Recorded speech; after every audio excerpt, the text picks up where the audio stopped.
Привет, друзья! G'day guys, welcome to another Soviet lens review. Today we're taking a look at another 135mm. This one is not the Jupiter 37A, it's something a little bit earlier. It is the Jupiter 11. And it's actually one of the first lenses made in the USSR after World War II. And there's a reason for that. It's because it was actually based off an old Carl Zeiss Sonnar design with 4 elements of glass in 3 groups. And because of that, that's why this lens is also actually not technically 135mm. It has a real focal length of around 133 millimeters. Now, as well as that, this lens does have a preset iris aperture mechanism, so you can actually adjust it to, similarly how you can many other lenses, just turn the aperture ring at the front here, and then when you're actually turning down the aperture with this second ring here, it will stop at whatever aperture you have preset it to. Now, in terms of my copy here, this one was made in 1968, which of course, as usual, you can tell from the first 2 digits of the serial number on the lens here. And mine was made in the KOMZ plant, which is in Kazan, not to be confused with the very similarly named and similarly logoed KMZ plant, which is in Krasnogorsk near Moscow. Definitely don't get those two confused because they do have some differences in the quality of lenses that they produce. Outside of that, the Jupiter 11 has a single layer coating. Again, because it's that early 1949, Carl Zeiss design, multi-coatings weren't really a thing back then, and you definitely feel the effect of it being a very early single coating whenever you're using this lens. So that's something to keep in mind. As well as that, it does have very good sharpness, I will say, in the center of the frame. We're going to get to that later when we look at the photos, but don't just come into this expecting that because it's a lens designed in 1949, it's not sharp. It really is.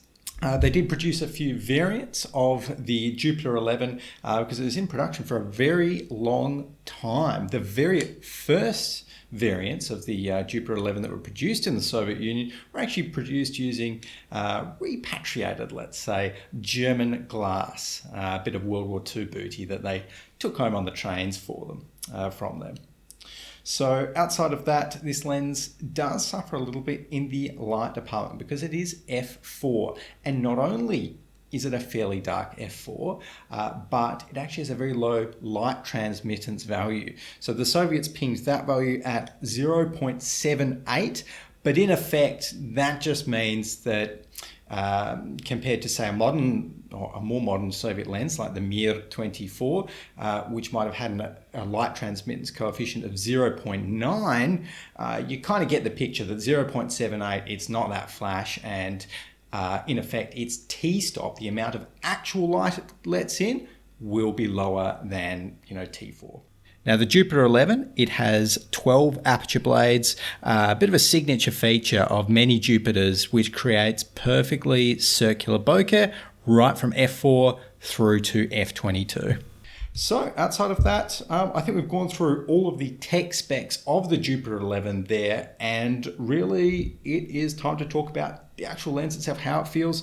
Now my copy here, again, it's an early silver copy. It has some production quality issues, or potentially what I suspect is some repair issues when it has been maybe repaired at one point in time and the aperture ring actually turns the wrong way.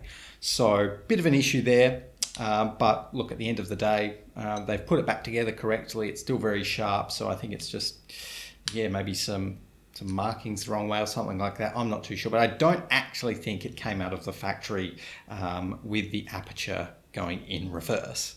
Outside of that, it's a fairly nice build quality. Again, it's all metal and silver. You're not going to get too much better than that, and it is a fully metal housing. Now, if you can get your hands on a Jupiter 11, I would probably recommend trying to find a later model which actually has a built-in lens hood, just so you don't have to worry about carrying a lens hood in here. Again, it's got a really weird I want to say it's like 47 or 49 millimeter filter thread at the front there, which, I mean, you're not going to get filters for whatever filter thread this is. Whatever filter thread you get on your Jupiter 11 is the long and short of it. And to be honest, as soon as you start stacking filters onto this lens that's already quite dark, can really impact it. Okay, there we go. So Jupiter 11, let's take a look at some photos. So went down to the beach the other day and went fishing, snapped a few photos. Let's take a look at them here in Darktable. So the first one, it's more just to illustrate some sharpness properties of the lens here. This was shot at around the f4 mark, and you can see at 100% here, this very fine fishing line right to the edge of the frame is looking very, very sharp. Not the corner of the frame, but the edge. And yeah, you can see the Jupiter has no sharpness issues there. This one has been given a little bit of vibrance, a little bit of a boost there, but overall it's pretty natural. Most of the rest of these ones are pretty much straight out of camera JPEGs. So here we go. We've got some sand as well. Good way to illustrate the lens's sharpness. As you can see, the corners, it does start to fall off a little bit, but overall the Jupiter 11, it just gives those really nice natural tones, nothing too crazy. And again, I just love the texture that the Jupiter creates on this metal here. And it's just so easy to play with in post. You could do absolutely anything to that. It's not too vivid. And I also really like the greens here that, again, aren't nuclear like you'll get in a lot of kind of modern, very vibrant, high contrast lenses. Speaking of high contrast, this is, again, a slightly edited high contrast shot. You zoom in here, we can see that all of these kind of pine, needly leaf things, they are very, very sharp. They're looking good, and there is absolutely no problems using the Jupiter for a shot like this. However, what I'm going to illustrate now is a bit of an issue with the Jupiter. So this shot here, it basically was how it looked, but I had to actually tweak the white balance on this one. So the white balance that my Nikon Z6 thought this should be shot at was this, which, as you can tell, I mean, that looks like it's got some sort of, almost vintage filter put on it. And you can see the same here. So this is pre-white balance tweak, and this is after. So you can see, yeah, it does tend to get, I wouldn't really call it yellow, but yeah, that kind of weird filtery appearance to it. But it is a fantastic kind of landscape lens as well, because there's not too much distortion, barrel or pin cushion. It keeps lines pretty straight, and that is a testament to the Carl Zeiss design heritage of the Jupiter 11, of course. And we can see here, zoomed in again to 100%. I don't think these subjects were actually in focus perfectly, but that's more so because I'm focusing out to infinity, out on the water.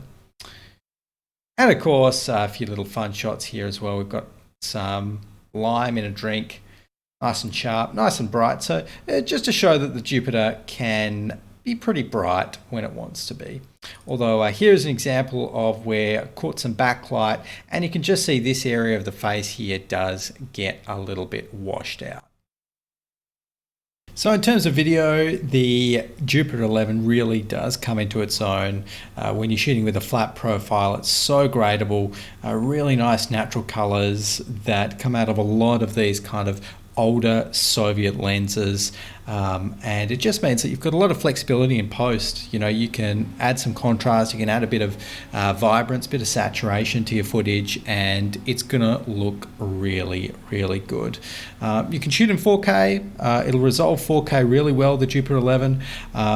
You probably want to be shooting at 4K and then just downscaling to 1080p, but overall it is a fantastic video lens as well. Okay, on to some sharpness tests. We can see that the Jupiter 11 here shot up against a screen door is nice and sharp really across all apertures, slightly soft in the edges of the frame on f4 and f5.6, but by about f11 or so, that is just razor sharp across the frame, even earlier, even about f8. And of course, once we hit f22, start to see the effects of diffraction coming in a touch there, but not too much. And we can see here, I've plotted up the Jupiter 11's sharpness, put through a quick little algorithm that actually spits out a value of how sharp it is based on kind of the similar focus peaking algorithms that modern cameras do use. And you can see that it sharpens up there by f11, f16. I would pretty much call those equal, accounting for some variation in the two photos used.